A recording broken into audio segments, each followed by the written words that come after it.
Muy buenas tardes a todos. Ya son las 4 en punto del 31 de agosto y comienza la Maratón Rama y Car. Quiero darles una calurosa bienvenida a todos ustedes.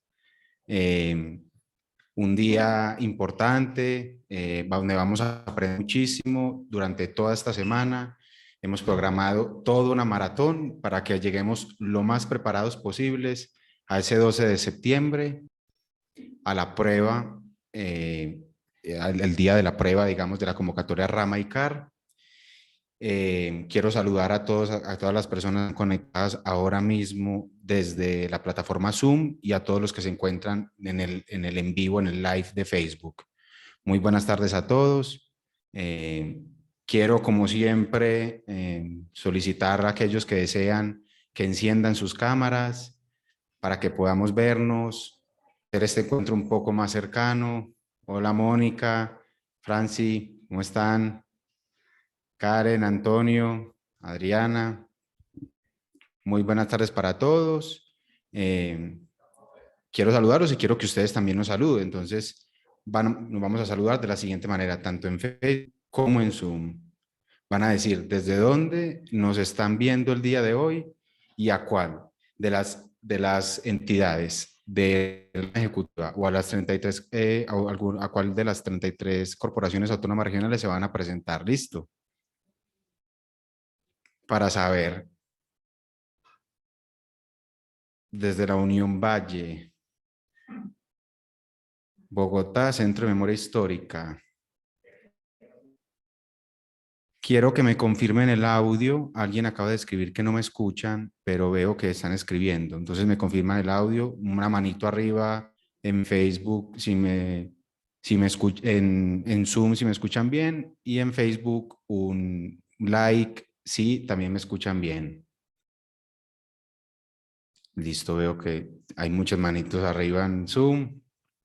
Listo. Entonces, bueno, entonces darle la bienvenida a todos ustedes. El día de hoy, entonces, vamos a hablar sobre la Ley General de Archivos, eh, un tema transversal a todos los procesos de las entidades públicas, ya que ellas deben llevar ese registro, ¿cierto? Garantizar ese acceso a la información, un tema transversal a los distintos niveles jerárquicos y un tema fundamental para la preparación de la prueba. Y por eso decidimos incluirlo dentro del programa de la Maratón Rama y Car y que inaugurara, digamos, esta serie de encuentros de esta semana. Eh, es un tema un poco algo complejo, un poco técnico, ya que está muy apegada a la norma, es uno de los procesos más normados dentro del funcionamiento estatal de la República de Colombia y por eso hemos contactado a un experto temático de primera fila.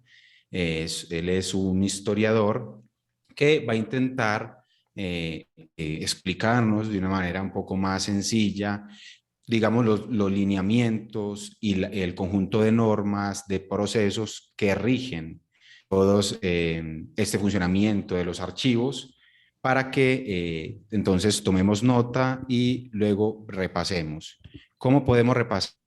Podemos inscribirnos a la landing de la maratón Rama y Car, aquellos que no lo han hecho, donde les llegarán en su momento las memorias de encuentro y aquellas personas que se encuentren visualizándolo desde Facebook pueden compartirlo y así les queda guardado para que puedan repasar aquellos puntos que de pronto estimen sea necesario hacerlo. Entonces, en Facebook les pedimos, que les solicitamos que nos vayan dando un corazoncito, un me gusta, un me encanta, para que nos hagan saber cómo les está pareciendo el encuentro día de hoy.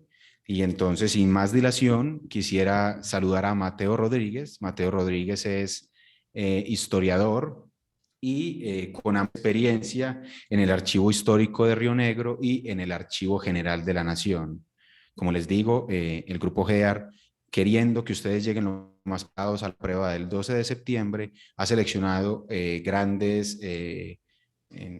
representantes de los distintos o conocedores de los distintos temas que vamos a abordar en un momento mediando este encuentro.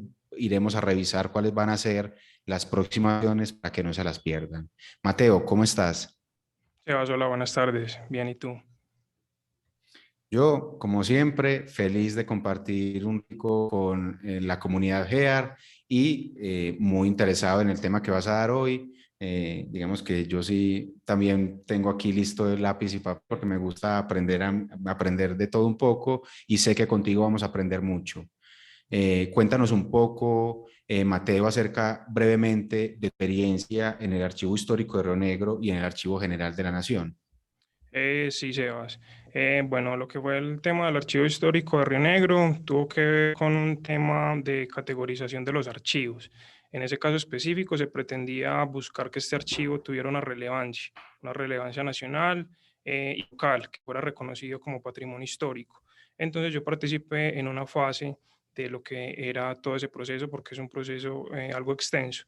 Yo trabajé en el proceso de catalogación, de descripción también de los archivos, un archivo inmensamente rico, un archivo increíble, de los mejor conservados, al igual que el archivo de la Gobernación de Antioquia, y fue una experiencia muy grata, la verdad, fue una experiencia muy, muy grata, y también ya la experiencia con el AGN, sí fue un poco más desde la virtualidad.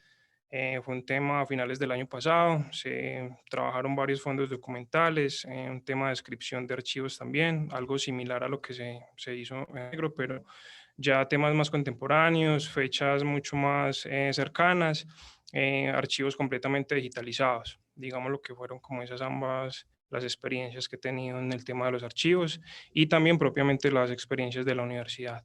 Perfecto. Y como dice el dicho, nadie sabe para quién trabaja. En tu trayectoria profesional fuiste recogiendo insumos para llegar al día de hoy y compartir tus conocimientos con todos estos aspirantes a un cargo público, ¿cierto? Claro que sí. Entonces, sin más dilación, sé que todos tienen ya ganas de arrancar. Te voy a dar pie para que ingreses y les pido pues que tomen lápiz y papel y vayan anotando para que vayamos aprendiendo desde el minuto cero de esta maratón. Excelente.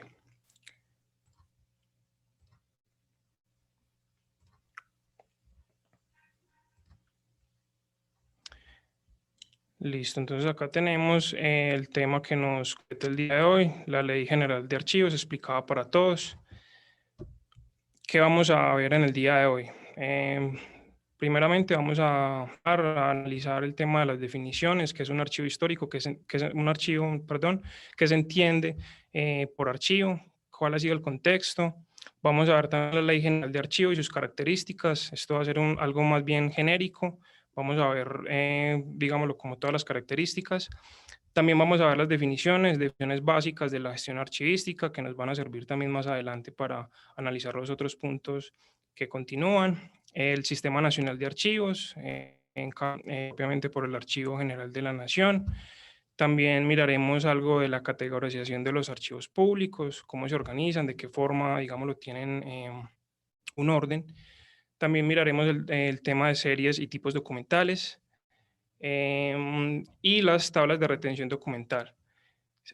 Con su ciclo vital, hay un ciclo vital de los documentos, ambas van muy de la mano, se complementan mucho las dos. Y por último ya miraremos entonces el acceso, consulta de los documentos. Perfecto, veo que es un plan ambicioso, pero sé que lo vas a poder dar. Poco a poco. Bueno, entonces empezamos con el tema del archivo. ¿Qué se entiende por archivo, no? Aquí, digamos lo que hay varias excepciones. Podemos ver una definición general, un carácter muy global de lo que representa un archivo, entendiendo este como un conjunto de documentos, información de toda clase que está registrada y debidamente conservada. Digamos lo que eso es en términos simples y generales lo que se entendería por un archivo. Pero no solamente está esta definición, hay otras definiciones que también nos sirven para comprender, bueno, se entiende cuando estamos hablando de un archivo. En el primer caso, podemos hablar entonces, tenemos tres acepciones adicionales a las que le acabo de mencionar. Podemos ver el archivo como un fondo documental. únicamente, es decir, como un conglomerado de documentos medianamente organizados, catalogados, em, que están en determinado lugar. Por ejemplo, nosotros estamos en un hospital, necesitamos una historia clínica. Hay un conjunto de documentos denominados historias clínicas. Entonces, digamos lo que es nuestro fondo documental, ese es el archivo al que nos estamos refiriendo. Vendría a ser una serie documental. En ese caso, eso es una manera de referirnos a un archivo. En el segundo ítem tenemos que también nos podemos referir al lugar, es decir, un lugar físico que, digámoslo, dentro de sus funciones, tiene conservar los archivos. Es decir, por ejemplo, un archivo municipal. Casi todos los municipios en Colombia tienen sus respectivos archivos, pero es un lugar físico que está, digámoslo, especializado en conservar los documentos. Y por último, también podemos hablar de una institución, es decir, una institución en general muy consolidada, que tiene un respaldo estatal, que tiene un respaldo legal, que realmente se encarga de salvaguardar todos los documentos en un nivel mucho más general. En este caso, el ejemplo perfecto vendría a ser el Archivo General de la Nación, como una gran institución que es la encargada de la custodia de la documentación. Listo, hablando ya entonces de los orígenes del término, podemos hablar que los archivos históricamente han existido desde los grandes imperios. Podemos hablar que desde Siria ya existían los archivos, desde Mesopotamia, los babilonios, los asirios, grandes civilizaciones ya contaban con, digámoslo, al menos con la concepción de un archivo, ¿no? Como veníamos hablando. Sin embargo, ¿por qué ponemos Roma acá? ¿Por qué, digámoslo, Roma es tan importante, tan preponderante en todo lo que fue el desarrollo histórico del archivo? Principalmente porque la extensión del Imperio Romano llevó a por la idea de conservar documentos de mucho tipo, de tipo político, económico, social, religioso, fuera precisamente esos archivos que servían de salvaguarda, es decir, como una especie de refugio de esta información. También hay que recordar que el primer archivo, al menos de carácter público, surge en Roma y se llamó el Aerario. Tenía una función netamente económica, registros con todo este tema pues, de los archivos del tesoro, eh, y fue muy importante en su época. Posterior a él, en sus archivos con, digamos, una función diferente, ya temas, digamos, lo político, para los censores, para todas las cuestiones diversas que necesitaba el Imperio Romano en ese momento. Por último, entonces, una reflexión acerca de la importancia de los archivos y del tema geográfico. Cuando hablamos de un archivo, no solamente estamos hablando del lugar en el que existe el archivo, no solamente hablamos del lugar en sí, solamente estando de que existe el archivo y que mediante ese archivo existen muchos más registros, hay implicados muchas naciones, en algunos casos ha implicado muchísimas personas, muchísimos casos, situaciones históricas. Entonces, en este caso no es ver solamente el archivo como algo inerte, como que es algo que pertenece a un país, por ejemplo.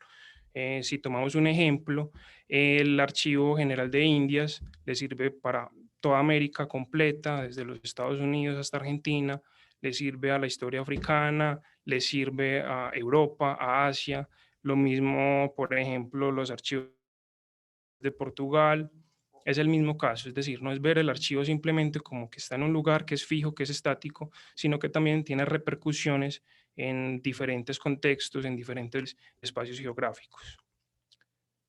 No sé si hasta ahí vamos entendiendo un poco esto. Vamos, pero Excelente. Bueno, ya para entonces entrar en materia, tenemos la Ley 594 del 2000, mejor conocida como la Ley General del Archivo. ¿Por qué es importante esta ley? ¿Por qué tratarla, por ejemplo, en el día de hoy? Primero que todo, porque regula toda la función archivística en el país, es decir, es la norma mayor, por así decirlo. Está dictaminado absolutamente todo, muy específico todo.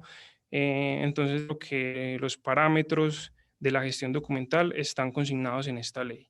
Y también, precisamente para el tema que nos compete en esta semana, cargo de forma ejecutiva y CAR, porque precisamente también está estipulado en algunos, pues dependiendo de los cargos y dependiendo de las instituciones, nos menciona la Ley General de los Archivos, ¿no? Ahí está también pues explícito que debemos tener conocimiento sobre esta ley para postularnos a diversos cargos. Bueno, rápidamente, entonces, esta ley se reglamenta parcialmente por los decretos nacionales 4124 de 2004. Esta ley reglamenta el Sistema General de Archivos y la ley 1100 de 2014, que reglamenta todo lo que tiene que ver con el patrimonio cultural. Tenemos entonces tres grandes líneas para empezar a abordar esta ley. Primero, el objeto de la ley.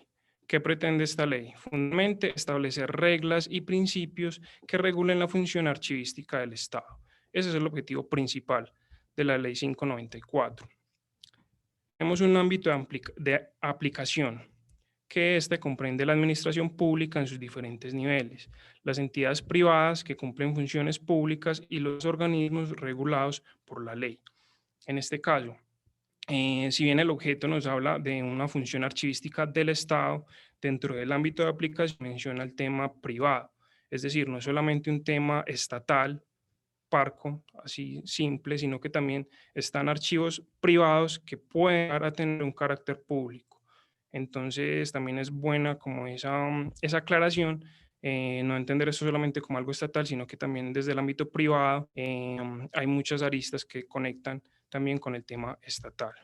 Y en tercer lugar, tenemos unas definiciones muy básicas, unas definiciones que nos las marca esta ley para entender un poco todo lo que tiene que ver con la gestión documental.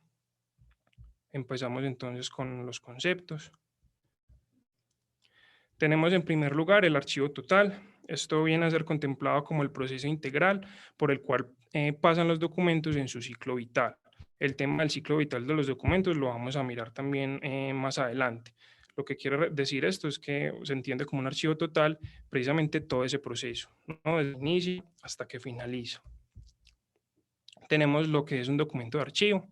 Es un registro de información producida o recibida por una entidad pública o privada en razón de sus actividades o funciones. Un documento puede ser de diverso tipo, puede ser un solo folio, un acta, por ejemplo, puede ser un contrato, pueden ser diferentes tipos de documentos de archivo. Tenemos la función archivística. Esto ya tiene que ver con las actividades propiamente relacionadas con el quehacer archivístico. Comprende desde la elaboración del documento hasta la eliminación o conservación permanente. Acá ya esto es un tema más, como la palabra lo dice, funcional, un tema más de ejecutar realmente lo que se hace dentro de un archivo, por ejemplo, y dentro de lo que es el proceso del ciclo vital de los documentos. Acá tenemos otra definición de archivo, una definición que va también como en la línea que veníamos abordando. Nos habla que es un conjunto de documentos, independiente de su fecha, forma y soporte material, acumulados dentro de un proceso natural, conservados respetando un orden que sirve como testimonio e información a personas e instituciones, no solamente que los produce, sino también a los ciudadanos, como fuentes de historia. Acá también es importante señalar ese tema de los ciudadanos, porque en último son las personas que estarían también, serían partícipes de esa consulta, ese acceso al material de un archivo.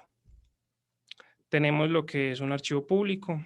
En esta se nos habla que es un conjunto de documentos pertenecientes a entidades oficiales y a que se deriven de la prestación de un servicio público por entidades privadas. Un poco lo que hablábamos anteriormente. No solamente es el archivo público en sí, sino que también archivos privados pueden tener una función y una esencia pública. Archivo privado de interés público, aquel que por su valor para la historia, la investigación, ciencia o cultura es de interés público y declarado así por el legislador. Aquí también entra un tema legal que se declare así, es decir, que una legislación en representación del legislador nos pueda decir efectivamente es un archivo que tiene un interés público, que tiene esa función, esa esencia y lo podemos dar así. Tenemos una definición básica de la gestión documental. Nos habla entonces que es un conjunto de actividades administrativas y técnicas que se orientan a la planificación, el manejo, la organización de la documentación producida y recibida por las entidades, desde su origen hasta su destino final, con el objeto de facilitar su utilización y su conservación. Esto también es un tema muy técnico, acá entran muchas más variables, las que mencionábamos anteriormente, el tema de la conservación, que es muy delicado, incluso hay una formación específica para conservar los documentos, una manera de conservar los documentos, de utilizarlos, digámoslo, si son fuentes muy antiguas, cómo se deben manejar, cuál es el trato que hay que tener con estos documentos. Por lo general se deben de usar guantes, se deben de usar tapabocas, en otras ocasiones se utilizan microfilms, entonces ya es un tema que está, digámoslo, mediatizado por la tecnología. Todo ese tema es muy interesante y está, digámoslo, ya es algo más técnico, es un asunto Mateo, mucho más técnico. Sí, Sebas, dime. y no solo eso, sino que digamos que esta definición de gestión documental, que veo que son preguntas recurrentes en nuestro chat, es específicamente uno de los nombres que le suele dar a este tema dentro de los ejes temáticos en las convocatorias. Exacto. Es decir, es que hay una relación muy profunda. Nosotros hoy trataremos de centrarnos en la ley, pero a partir de todo lo que nos dicta la ley estamos hablando de la gestión documental, porque en la gestión documental estamos hablando de un manejo de la información, de una observación, de una normativa, de unas actividades, de lo que te hablaba ahorita del ciclo vital de los documentos, de las tablas de retención documental, que también las vamos a ver acá. Entonces van de la mano, van muy ligadas en los conceptos. Perfecto. Listo. Tenemos entonces también el tema de patrimonio documental. Son documentos conservados por su valor histórico-cultural. Ya hacen parte de un patrimonio nacional. Tenemos lo que es un soporte documental, son los medios a través se contiene la información. Pueden ser archivos en papel, pueden ser registros audiovisuales, pueden ser fotografías, pueden ser registros fílmicos, informáticos, orales y sonoros. Un poquito lo que mencionaba anteriormente. En estos momentos la tecnología nos permite tener soporte documental de absolutamente cualquier cosa y de diferentes maneras. Por ejemplo, los historiadores del futuro van a analizar temas netamente informáticos, van a tener soportes en la web, van a analizar, por ejemplo, temas de chats virtuales, etcétera, etcétera, algo que era impensable hace, por ejemplo, unos 50 años. Entonces, este tema del soporte documental es interesante porque a medida que vamos avanzando el tiempo, estos soportes van cambiando, son múltiples, ¿no? En la actualidad se puede hablar de muchísimos tipos de soporte documental. Tenemos la tabla de retención documental, que ya la mencionaba. Esto viene a ser un listado de series con sus correspondientes tipos documentales, a los cuales se le da un tiempo de permanencia en cada etapa del ciclo vital de los documentos. Este tema ya lo vamos a andar con más profundidad. Para dejarlo un tema general, las tablas de retención nos marcan un tiempo, es decir, nos dictaminan un documento, cuánto tiempo puede permanecer en un archivo, ¿no? Y si se queda, digámoslo, en un archivo central o si pasa a un archivo histórico. O sea, este tema de las tablas de retención documental es bien interesante, sobre todo porque nos marca esas pautas del tiempo. Tenemos documento original, esto viene a ser la fuente primaria de información con todos los rasgos y características que permiten garantizar su autenticidad e integridad. Esto también es relevante. Un documento original es propiamente emitido bien sea por una entidad o persona. Deben haber algunas características que efectivamente nos demuestren que ese documento es original. Llámese un sello, llámese una firma, llámese una fecha que sea acorde, digámoslo, a todo lo que se viene manejando en las series documentales, etcétera, etcétera. O sea, se debe demostrar una validez de que el documento efectivamente es original, de que efectivamente sale de una entidad pública o de una persona en particular. No sé si hasta ahí vamos claros, si hay de pronto alguna pregunta. Vamos claros, Mateo. Veo que es muy relevante esta información que das, específicamente las tablas de retención documental, porque según tengo entendido, es uno de esos procesos bien recurrentes o de esos lineamientos, de los procesos bien recurrentes en esas entidades públicas. Exacto, sí, totalmente. Es fundamental como entender los conceptos. Además porque nos los vamos a topar, o sea, a lo largo de la presentación los vamos a mirar siempre como algo que está consolidado dentro de la ley y dentro de la gestión documental. Perfecto. Pues entonces, a modo, digámoslo, de resumen, ¿qué pretende, cuál es la finalidad, por ejemplo, de la ley y de los archivos mismos, ¿no? Entonces tenemos fundamentalmente la finalidad viene a ser la información confiable y veraz al ciudadano. Es decir, todo este proceso que les he venido hablando, cuando se habla de gestión documental, de una conservación de los documentos, de un ciclo vital, lo que se busca al final es brindar una información, primero que todo, veraz, fidedigna, organizada, que haya una especie de racionalización de los archivos y que esto tenga un libre acceso a todos los ciudadanos. Esto es muy importante, esto es muy relevante, porque no siempre ha existido ese tema de la democratización de los archivos. Muchos archivos han sido, digamos, cerrados a la población. Caso del Archivo del Vaticano, caso del Archivo de la CIA en los Estados Unidos, por ejemplo, que hasta el día de hoy hay fondos sin descatalogar, bien sea porque ponen en relevancia temas muy delicados, bien sea porque no, las instituciones a cargo de la custodia de estos documentos no quieren que salga información. Entonces, este tema es muy relevante dentro de lo que nos habla la ley 594 dentro de su importancia.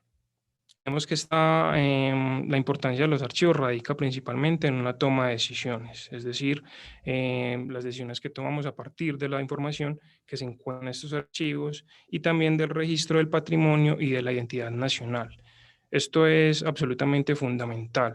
El tema, por ejemplo, de la identidad nacional.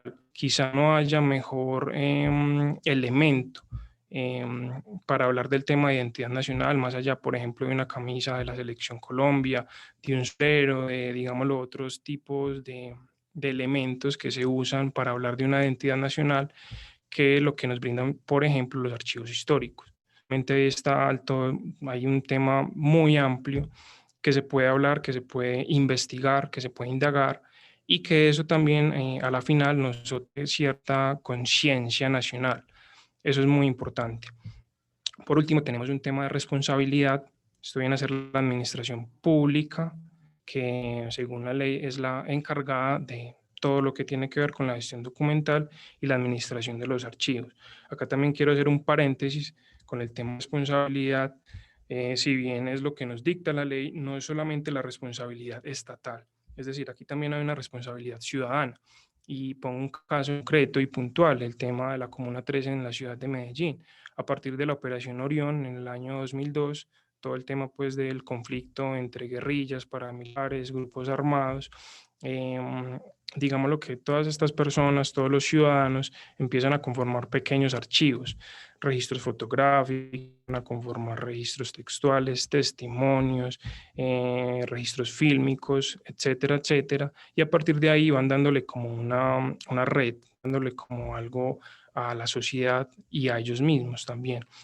Es decir, hay una responsabilidad compartida. Si bien es algún tema estatal, en última son los encargados de la custodia, también hay un tema de una responsabilidad ciudadana y de una iniciativa ciudadana que puede surgir a raíz en cualquier momento. Mateo, qué importante información la que nos das y nos da pie para una pregunta que acaba de hacer Aniki Seno y pregunta, ya que vimos, digamos, como esa función, la importancia, la relevancia tanto institucional como ciudadana que tiene esta gestión documental, ella pregunta, ¿este tema entra para cuáles convocatorias? Eh, De las convocatorias que mencionamos anteriormente, eh, rama ejecutiva, CAR. pues me refiero a que ella pregunta, digamos, como, ¿qué otras convocatorias aparte de Rama y CAR pueden estar viendo gestión documental?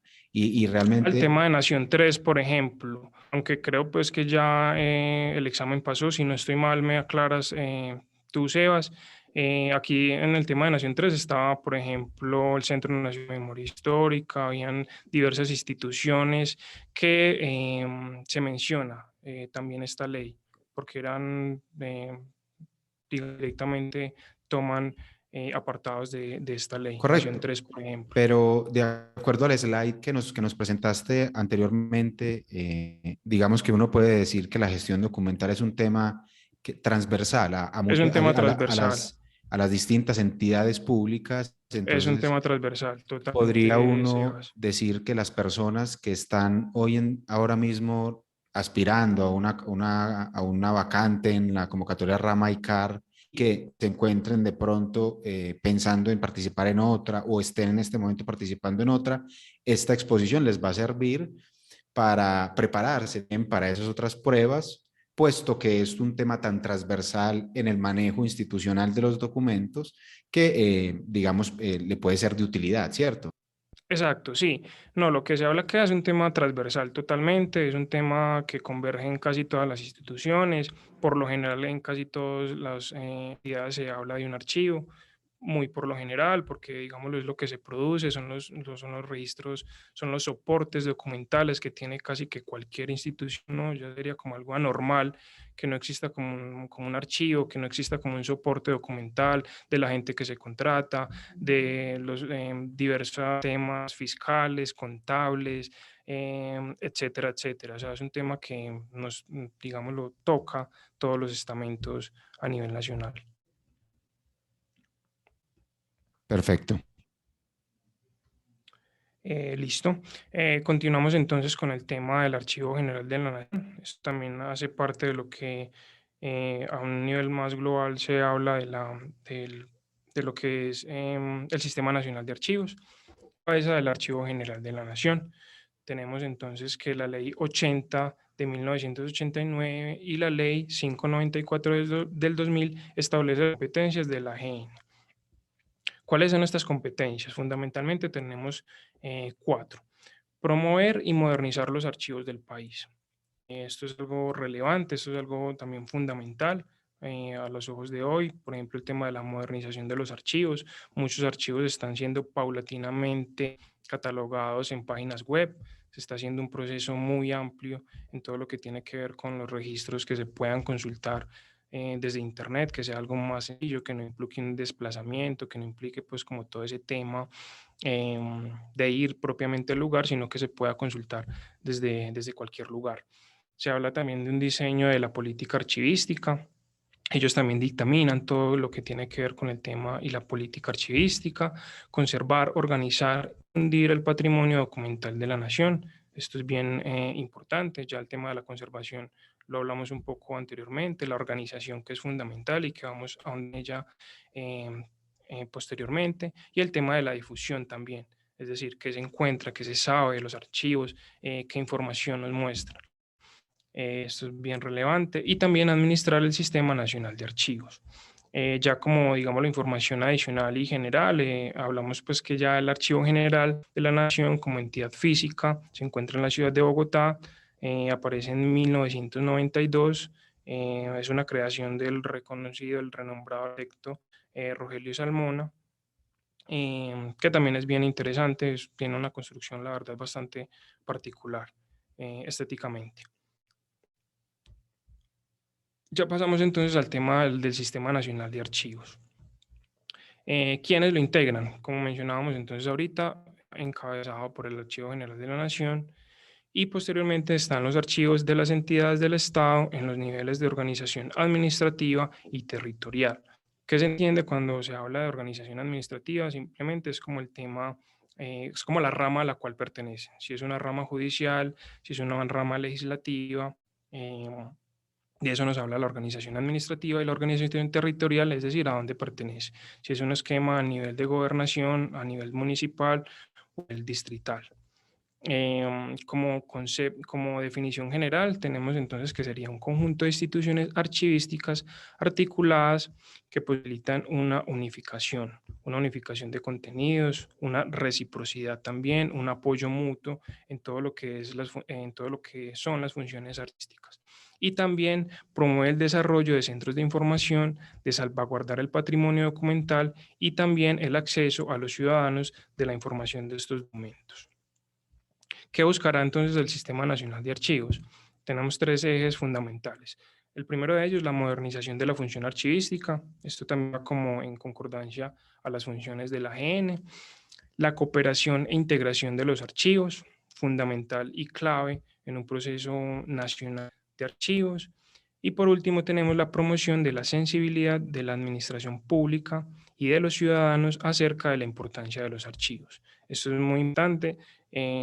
Por ejemplo, no muchas personas saben o conocen de los archivos, por ejemplo, municipales a los cuales donde ellos viven, qué información se pueden encontrar, qué personajes pueden hallar allí, historias inclusive familiares. Mucha gente utiliza los archivos como una manera de buscar temas de tierras, por ejemplo, que tuvo alguno de sus antepasados, de lugares de nacimiento, de particularidades. Todo el tema también es muy importante, el tema de las genealogías, supremamente importante, y eso también es como lo que busca este Sistema Nacional de Archivos. Tenemos ya como para cerrar esta parte, el Sistema Nacional de Archivos se desarrollará bajo los principios de unidad normativa, descentralización administrativa y operativa, coordinación, concurrencia y subsidiariedad. Esto viene como en la línea que veníamos hablando un poco. Pasamos entonces a definir la categorización de los archivos públicos. También seguimos hablando de la Ley 594. Tenemos, en primer lugar se encuentra el Archivo General de la Nación. Ya hemos hablado un poco de él, ya sabemos, digamos, lo que es la entidad superior, la entidad normativa que dictamina las otras funciones de los archivos posteriores. Tenemos los archivos generales de los departamentos. Casi siempre el departamento tiene un archivo central, un archivo general, o llámese archivo de la gobernación también, donde se convergen toda la documentación particular al departamento, perdón, o a lugares cercanos. Inclusive pueden tocar múltiples regiones del país. Tenemos los archivos generales de municipios, que ya también veníamos hablando de este tema, ya son, ya son algo más acoplado a la historia, a los procesos documentales de los municipios en particular. Y tenemos los archivos, el Archivo General del Distrito, en este caso para la localidad que tiene esta característica especial que viene a ser la ciudad de Bogotá. Listo, acá entonces entramos al tema de los tipos de series documentales.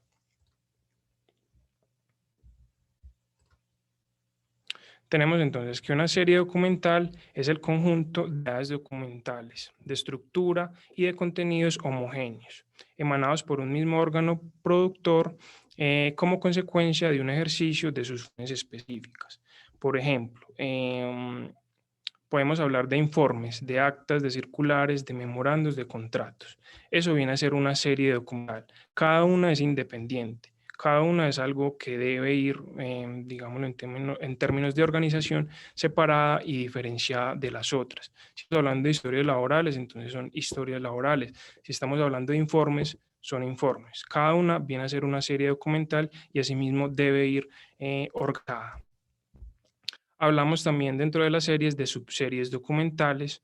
Estas ya son las que forman parte de la serie y se jerarquizan e identifican de forma separada del conjunto de la serie, variando pues también el tema de cada asunto. Por ejemplo, si tenemos una serie que se llame Contratos, vamos a tener una subserie que se puede llamar contratos de servicios profesionales, contratos por prestación de servicios, contratos por hora de labor, etcétera, ¿no? Digo, serían todos los tipos de contratos que convergen en esa serie documental que es serie de contratos.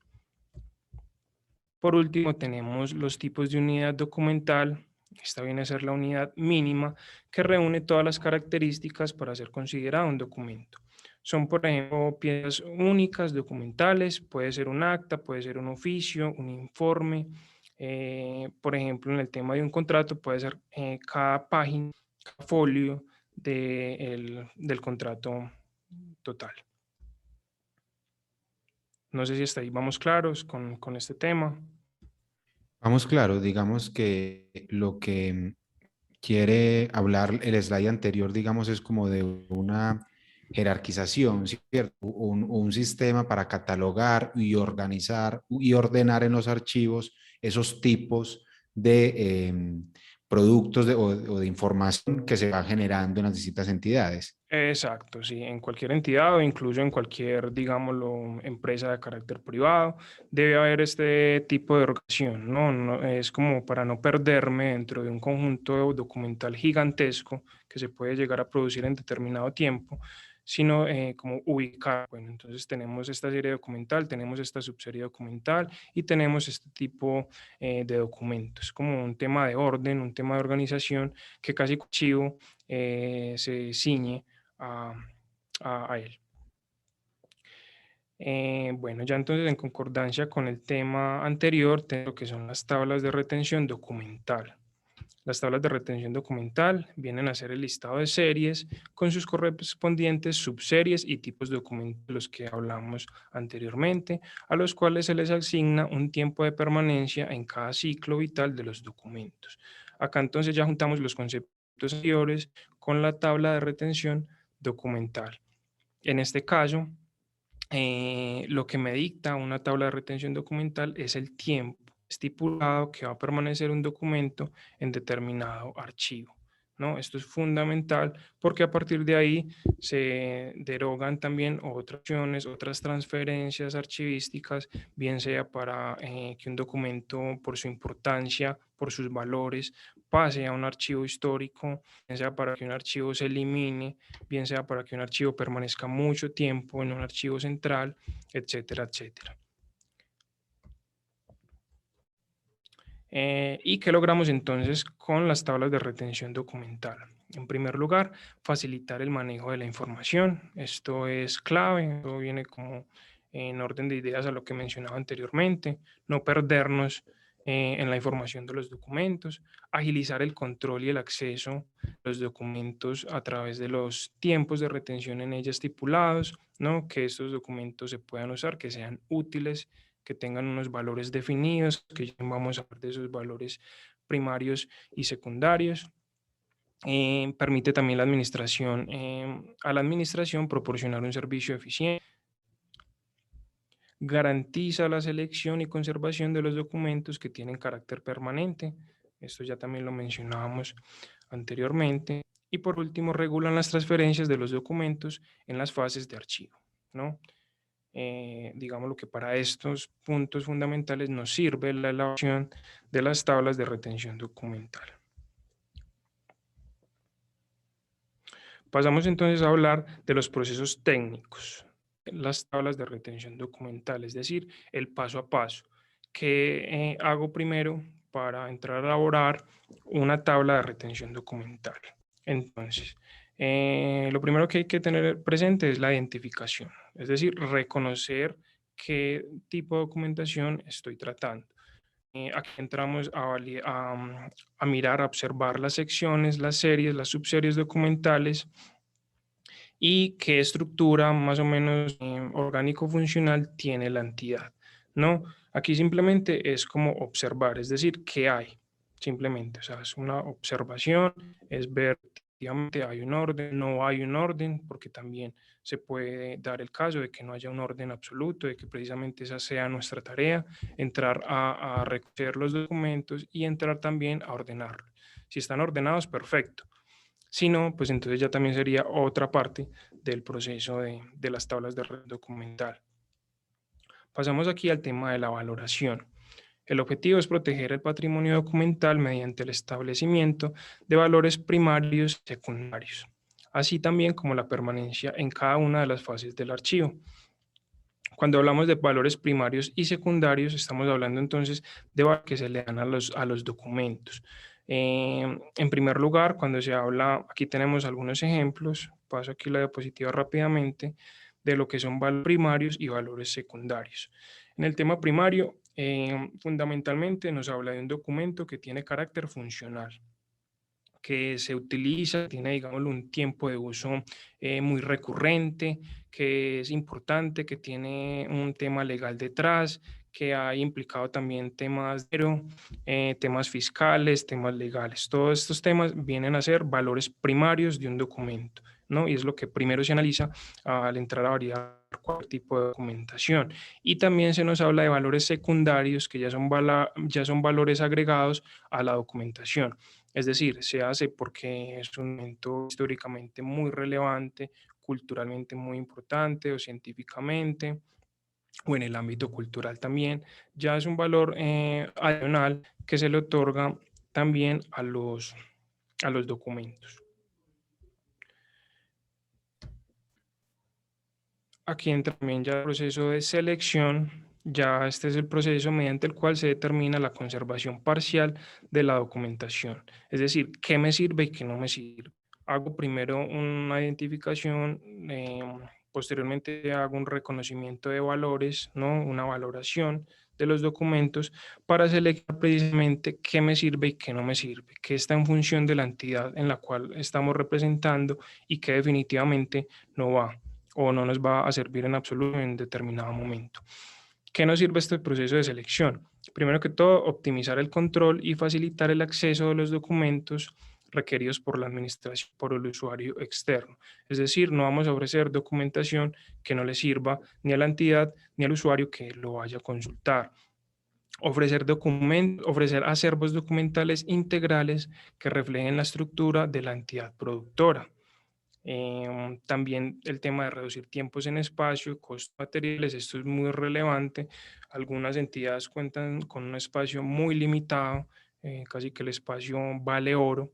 Entonces también es muy importante reducir también como todo ese tema de costos, de espacio y de materiales también que implica la conservación de los documentos. Y por último, tenemos que nos garantiza la conservación documental. Es decir, cuando ya tenemos seleccionado qué sí nos sirve, qué efectivamente sí va en concordancia con la política de la entidad, de los usuarios, ya entonces entramos también a esa conservación documental. Por último, tenemos el proceso de eliminación, donde convergen todos los procesos anteriores, estableciendo qué documentos deben ser eliminados. Dicha eliminación consiste en la gestión de documentos que han perdido sus valores primarios y secundarios o que carecen de relevancia para la ciencia y la tecnología. Em, Aquí es importante también señalar que, por ejemplo, un documento se puede eliminar, pero también se puede dejar un soporte. Es decir, yo puedo dejar bien sea un registro fotográfico, yo puedo dejar una especie de MIPIN, yo puedo hacer otro tipo de soporte documental de ese documento y desecharlo, bien sea porque no me cabe, digámoslo, en el espacio en el que estoy o por las directrices que sean. Puedo también dejar constancia antes de dar una eliminación a los documentos. Por último, tenemos que los documentos inactivos que han sido señalados como eliminables deben destruirse en el plazo fijado por las tablas de retención documental. Aquí volvemos al tema anterior de las tablas de retención documental, es decir, cuando a mí una tabla me diga que, por ejemplo, el tiempo útil de un documento son 3 años, entonces a partir de la fecha en que se emitió esa tabla de retención documental hasta la fecha final de los 3 años, es que yo debo conservar ese documento. Antes no, ¿no? Porque entonces nos estaríamos saltando el proceso y la finalidad de las tablas de retención documental de conservar esos archivos. ¿Por qué explicamos todo esto? Porque estos temas son bien importantes y bien relevantes, sobre todo, por ejemplo, el tema de la evaluación documental. Muchas dependencias estatales, entidades, gobernaciones, ni siquiera saben el tipo de documentación que tienen conservada.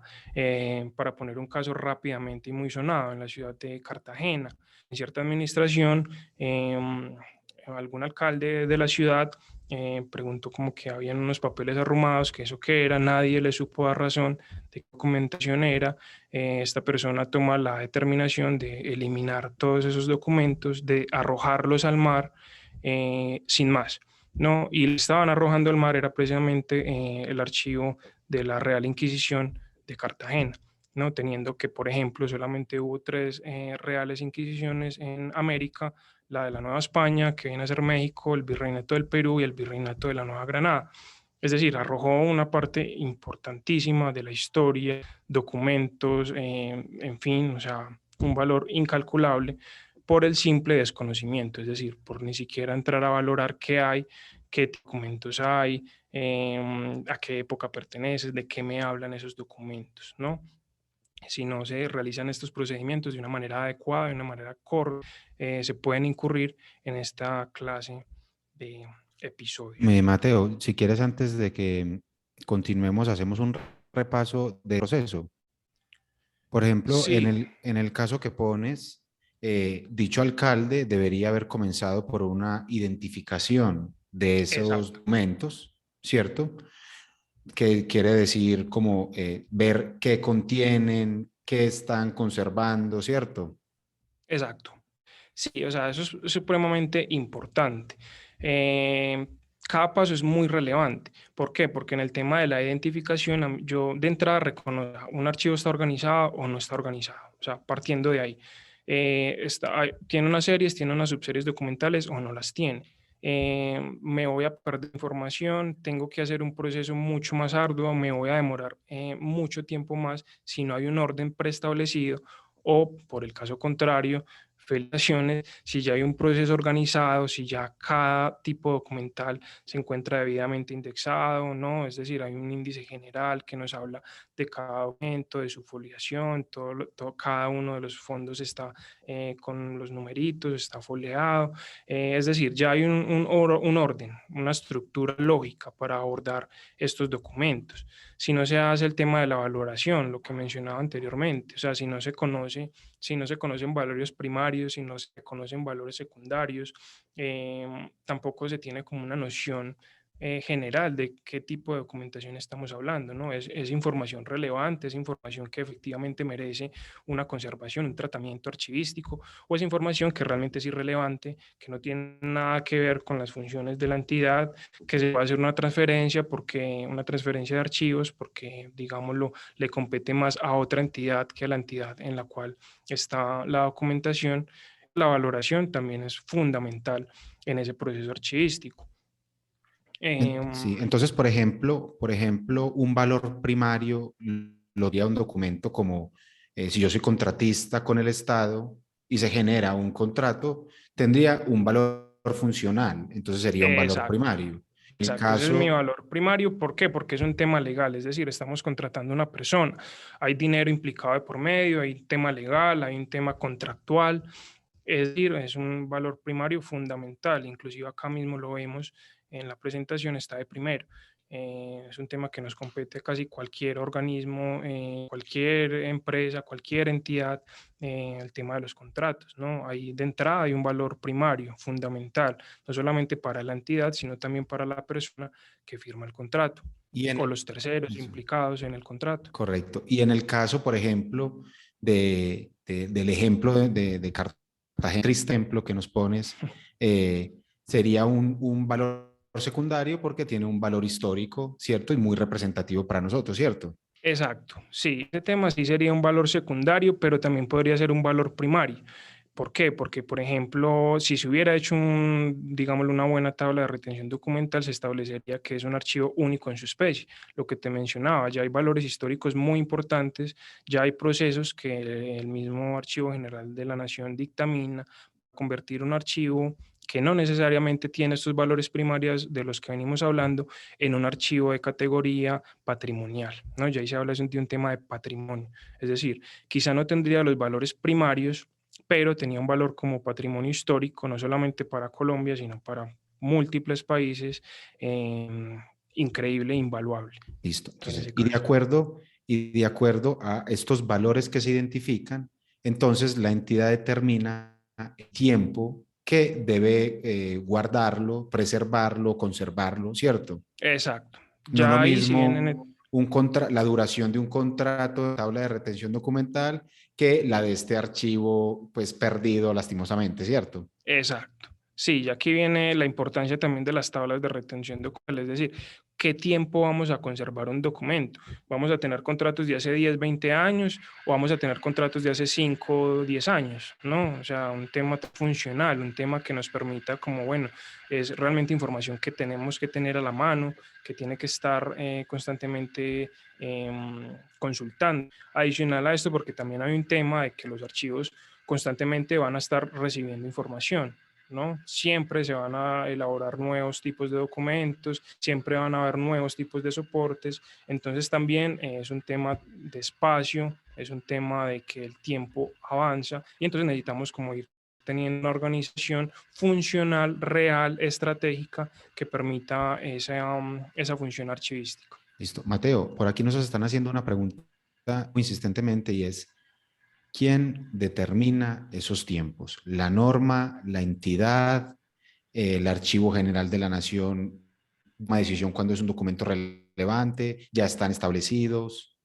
Exacto, no. En el caso de las tablas de retención documental es la entidad la que tiene los parámetros establecidos. Si bien el Archivo General dictamina ciertas normas generales respecto a los tipos de documentos, viene a ser la entidad la que establece esos tipos. Precisamente por eso se realizan las tablas de retención documental y se realizan los procedimientos de los que venimos hablando. Cuando ya tenemos todo este proceso finalizado, ya una entidad con la información que tenemos ya compensada, decide, no, este fondo documental, estas series documentales se conservarán este tiempo. Esta serie documental se conservará este tiempo, etcétera, etcétera, se harán transferencias de archivo, o sea, ya ahí vienen también otros temas adicionales, pero viene a ser cada entidad la que dictamina este tiempo. Perfecto. Y ya de ahí, de esa valoración, se seleccionan aquellos documentos dignos o necesarios o relevantes para ser conservados, ¿cierto? Exacto. Y se toma la decisión entonces de entre conservar algunos y eliminar a otros que no deben ser, que no son tan relevantes, digamos, para mantener ese registro. Exacto, o sea, aquí ya es un tema como de limpieza, un tema de decir, bueno, qué nos sirve y qué no nos sirve. No solamente es establecer un tiempo de los documentos, reconocer que efectivamente si voy a guardar un documento 3, 5, 10 años o el tiempo que sea, em, tiene una importancia, ¿no? Tiene un valor primario o tiene un valor secundario muy relevante, muy importante, que no es simplemente un capricho que vamos a conservar un documento porque sí, sino que también hay detrás un peso que nos permite establecer efectivamente estos documentos no sirven, estos documentos los podemos transferir a otras dependencias, a otras instituciones, etcétera, o definitivamente es un documento que a nosotros no nos sirve. Podemos dejar un soporte, como lo mencionaba anteriormente, podemos dejar, no sé, un registro fotográfico, una especie de otro tipo de soportes que nos permitan, en cualquier caso, recurrir a esa información, digámoslo como salvaguarda, como seguridad, que no sabemos qué pueda pasar, o si definitivamente ya después de realizar todo este proceso nos damos cuenta de que efectivamente no nos sirve para nada, de que no vamos a consultar ese documento para absolutamente nada y simplemente lo eliminamos y ya. Gracias, Mateo. Puedes continuar. Listo, Sebas, con mucho gusto. Continuamos entonces. Bueno, el marco legal que ya se los mencionaba, seguimos hablando de la misma ley 594 y el acuerdo 039 del año 2002 de la AGN. Acá llegamos entonces al tema ya mencionado anteriormente, que ya se ha hablado, creo que una parte considerable también, que viene a ser el ciclo vital de los documentos, ¿no?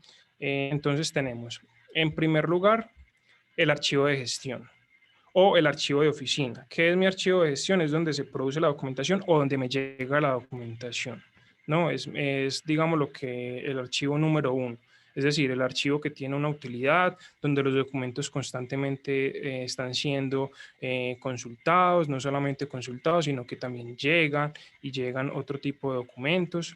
Es un documento vital, es un documento movible, ¿no? En este caso es digámoslo, nuestro paso A, es donde se empieza todo, un archivo de gestión. Y también se tienen en cuenta valores primarios y secundarios que ya mencionamos anteriormente. En el caso del archivo de gestión y en el caso del archivo central, casi siempre se reconocen los valores primarios, muy por lo general. O sea, casi siempre es como la normativa de que se reconocen los valores primarios de los documentos y precisamente por eso está bien sea en el archivo de gestión o bien sea en el archivo central. ¿Qué busca un archivo de gestión? Solucionar diversos asuntos, brindar información también eficaz, que sea en concordancia a lo que a la función de la entidad a la cual están representando. De ahí tenemos el archivo central. También acá quisiera poner un caso, también no solamente se puede hablar, por ejemplo, de los archivos, sino de las bibliotecas. Cuando miramos, por ejemplo, el caso de algunas bibliotecas, se habla de la biblioteca central, de colecciones semiactivas, es decir, de colecciones que no necesariamente tienen una salida constante de información, que la gente no consulta constantemente este tipo de documentación. Entonces es una especie como de sección semiactiva, es decir, están los documentos o está el archivo, pero en cualquier momento puede desaparecer. O sea, como puede, digámoslo, quedarse ahí mucho tiempo, o puede pasar a cualquier otra dependencia, puede ser eliminada completamente. Entonces aquí también es como un tema, si bien se ve en los archivos, se puede ver también en el caso de las bibliotecas. Esta ya viene a ser la unidad administrativa, donde se agrupan documentos transferidos o trasladados de distintos archivos, ¿no? Aquí ya convergen, por ejemplo, cuando se habla de transferencia, es decir, el paso de, de una documentación a otra dependencia. Por ejemplo, de un archivo de gestión puede pasar un documento a un archivo central. En ese proceso se habla de una transferencia. Es ese proceso que hay digámoslo, de movilidad de la documentación. Em, y una vez finalizado este trámite, siguen siendo vigentes y objeto de consulta para las personas propias en oficinas o particulares en general, ¿no? Lo que mencionaba anteriormente es como un tema como que puede ser relevante, pero también no lo puede ser en absoluto. Y ahí entonces ya hablamos otro ejemplo de transferencia. ¿Cuál puede ser la transferencia acá de un archivo central? Bien puede ser que por el valor secundario de la documentación me permita el paso de esa documentación a un archivo histórico, porque se reconoce que sea de importancia histórica, de importancia científica, cultural, misional, ¿no? Entonces pasaría ya a un tema de conservación en un archivo histórico, ya tiene, digámoslo, un tiempo casi que indefinido, ¿no? Porque el trabajo que se hace en un archivo histórico es precisamente conservar por todos los medios toda la documentación que llegue, ¿no? Que hayan soportes, etcétera, etcétera, que permitan que ese documento permanezca en ese archivo. O, en el caso contrario, llegue a hablar de una disposición final, es decir, una eliminación. Aquí también entra como el tema de vemos que por ejemplo los conceptos son muy similares, se comparten muchas cosas entre sí, como por ejemplo lo de las tablas de retención documental. En este caso el ciclo vital del documento, es decir, la vida útil de un documento, puede terminar en una simple eliminación. Esto viene a ser como en términos muy generales lo que se habla en el ciclo vital de los archivos. No sé si está claro hasta ahí la información. Sí, digamos que el ciclo vital del documento es poco también aquel repaso que dimos de esos procesos y las consecuencias que deben tener, que pueden tener de transferencia, eliminación, conservación, ¿cierto? Exacto, totalmente. Esto aquí también se puede unir al término del archivo total que hablábamos al principio. Precisamente ese concepto nos hace alusión a todo lo que es el ciclo vital del documento. Aquí, digámoslo de una manera más, si se quiere, visto esto como un organismo viviente, ¿no? Para hacer una analogía. De ahí pues el nombre también. ¿Qué puede pasar con un documento? ¿Cuánto tiempo puede durar un documento? ¿Qué disposiciones puede tener un documento? ¿Se puede transformar en una transferencia hacia un archivo histórico? ¿Puede tener una relevancia? ¿Puede permanecer mucho tiempo en un archivo central? ¿Puede ser un archivo de gestión siempre? O sea, digamos lo que eso es como lo que se habla visto de un modo vital de un documento, lo que tiene que ver con su permanencia en todo este proceso. Muy claro, Mateo. Yo que nos queda claro, pues digamos, esta parte. Perfecto.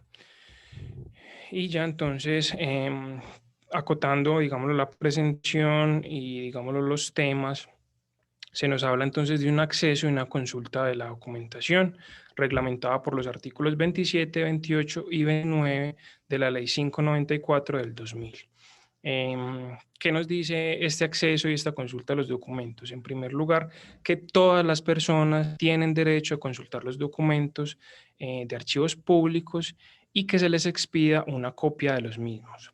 siempre y cuando dichos documentos tengan un carácter, no tengan carácter reservado conforme a la Constitución o la ley.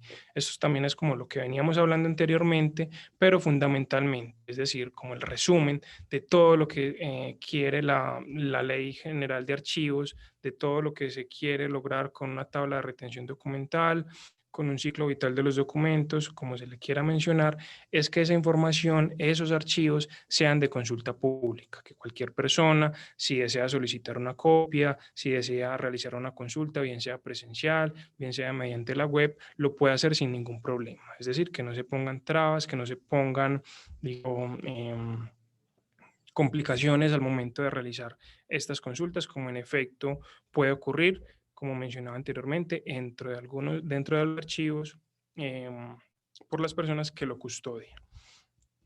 Tenemos entonces que la reserva legal, según lo que nos dicta la ley, de cualquier documento es a los 30 años de su expedición. Esto ya es una norma general. Si bien ahorita la pregunta iba orientada, o sea, a quién dictaminaba el tiempo, ya aquí la ley nos dictamina un tiempo máximo. Es decir, no se pueden pasar más de 30 años de la expedición dentro de la reserva legal, ¿no? No se habla, por ejemplo, de un archivo que pasa una transferencia de archivo histórico que sí ya es indeterminado. Cumplidos estos, podrá ser consultado por cualquier ciudadano y la autoridad que esté en su posesión adquiere la obligación de expedir a quien lo demande copias o fotocopias del mismo. Es decir, que cumplidos esos 30 años, automáticamente adquiere ese carácter, si se quiere mencionar, como un archivo histórico, un archivo de consulta pública que no debe tener ninguna traba al momento de su consulta.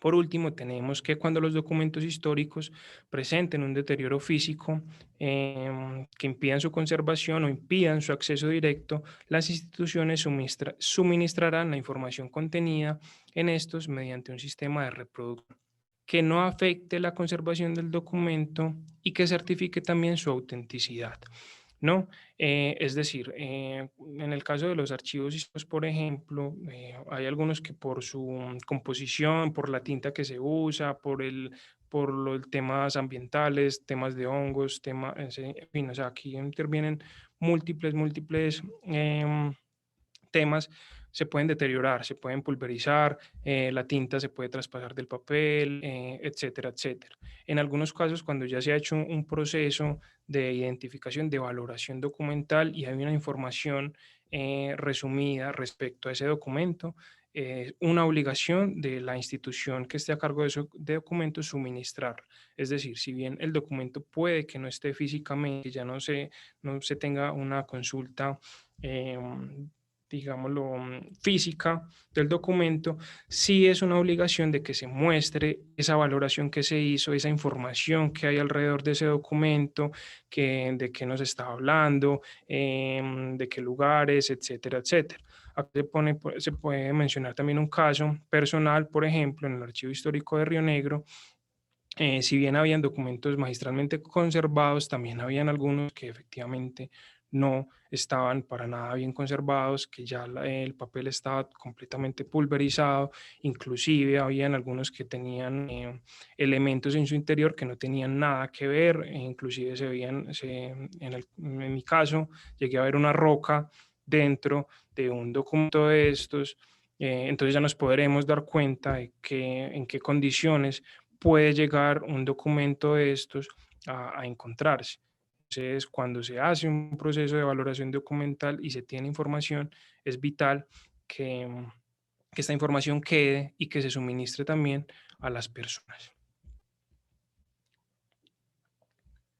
Ya con esto terminaríamos lo que es la exposición. No sé si hayan más preguntas al respecto, si todo está muy claro. Bueno, Mateo, agradecerte. Creo que a grandes rasgos, digamos, si bien es un tema bien extenso, como decía al comienzo, es un tema muy apegado a la norma, ¿cierto? Porque digamos que como se trata de un asunto tan delicado de funcionamiento del Estado, ¿cierto? Y que tiene, como acabas de decir, los factores de que se pueden dañar, de que pueden ir pulverizándose, ¿cierto? De que pueden adquirir hongos, y que es necesario, como decías en un momento de la exposición, para el acceso a la información, para la identidad nacional, ¿cierto? Como ese carácter histórico del funcionamiento del Estado. Está muy normado, muy reglado, entonces nosotros los invitamos y les recordamos acudir a la ley 594 de 2000, que es la gran norma que regla, ¿cierto? Todos estos procesos, ¿cierto? Exactamente. Sí, Listo, toda esta Mate. información parte de ahí. Toda esta información fundamentalmente se encuentra en esa ley, ¿no? Cualquier persona que quiera acceder a ella, está aquí se ha explicado con detenimiento. Aquí se trata de hacer como un tema muy general, porque igual el tema es muy extenso, como ustedes también lo pueden ver. Cada tema se puede uno seguir seguir hablando de lo normativo, pero se puede hacer como general para que se entendiera como el concepto global de la ley y de la gestión archivística también. No, sumo a Claudia que dice muy interesante el tema. Realmente, Mateo, nos enseñaste mucho el día de hoy. Quiero agradecerte en nombre de la comunidad GEAR. Y como veo que todo el mundo tiene una pregunta, ¿qué les parece si revisamos la programación del maratón de esta semana?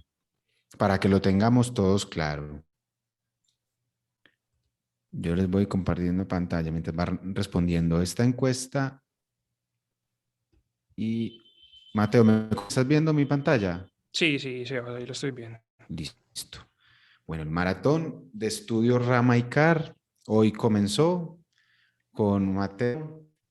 Muchas gracias, aprendimos realmente, la promesa se cumplió, Mateo, y todos estos temas siento que hemos aprendido, que los abordaste de una manera que pueda ser accesible o ayudarnos a comenzar a comprender este tema tan complejo de los archivos, ¿cierto? Y la Ley General de Archivos, que es tan extensa.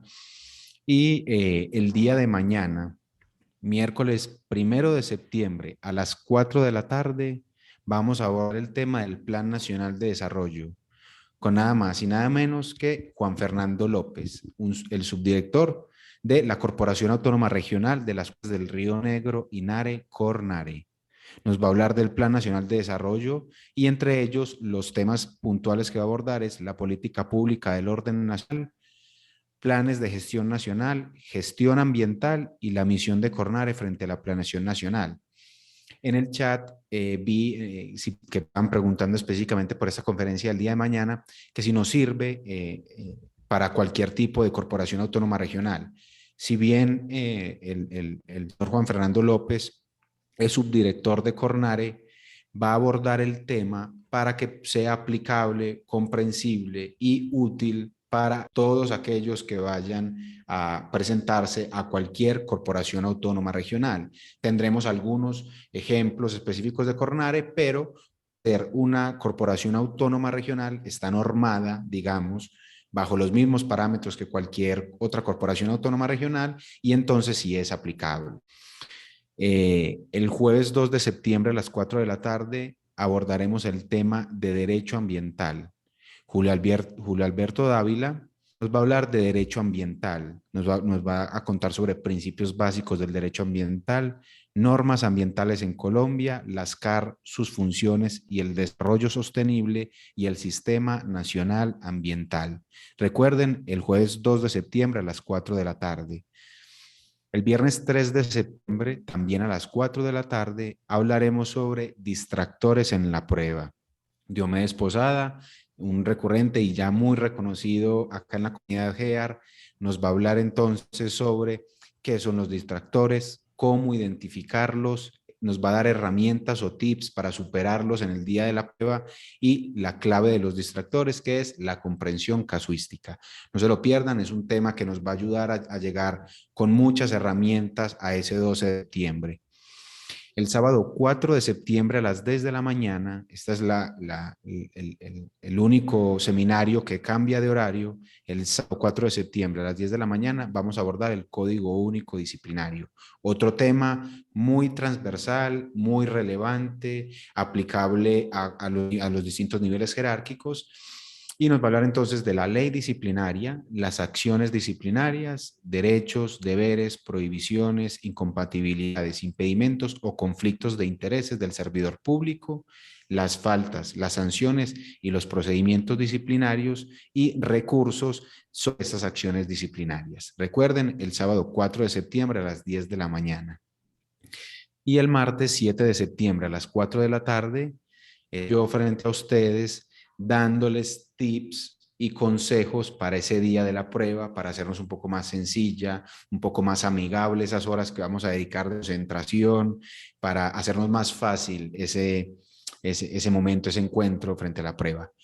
Pero para que no se les olvide, lo mejor que pueden hacer es darle a cualquiera de estos botones de regístrate, ir aquí abajo y ingresar su correo electrónico, el correo electrónico, y ahí pueden entonces recibir material complementario, material exclusivo y el recordatorio y el enlace a Zoom de cada uno de estos encuentros. Entonces, todos invitadísimos, como ven, es una gran selección de expertos temáticos que nos van a hablar de esos temas fundamentales, ayudarnos a la preparación, que es complementario. Mateo, ¿me confirmas qué pestaña estás viendo? Estoy viendo el Seminario Olímpico Maratón. Listo, espera un momento, yo les comparto pantalla porque es un tema complementario a la preparación.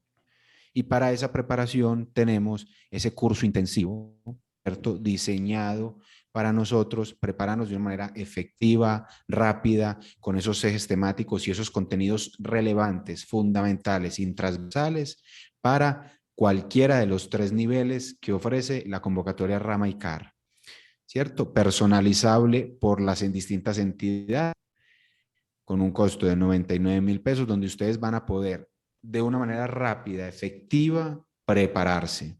Recomendado. Sea esta la opción o sea cualquier otra que ustedes por su cuenta quieran aprender, no dejen nunca de prepararse. Estos últimos días también, y el grupo GEAR quiere que ustedes lleguen lo más preparado posible a ese 12 de septiembre. Sin más entonces, me despido de todos ustedes, deseándole un feliz resto de tarde y esperando verlos el día de mañana con subdirector de Cornare. Muchísimas gracias. Muchísimas Hasta gracias a luego. todos. Hasta luego. Mateo, te agradezco mucho. Que estés muy bien. A ti, Sebas. Que bien, hasta luego.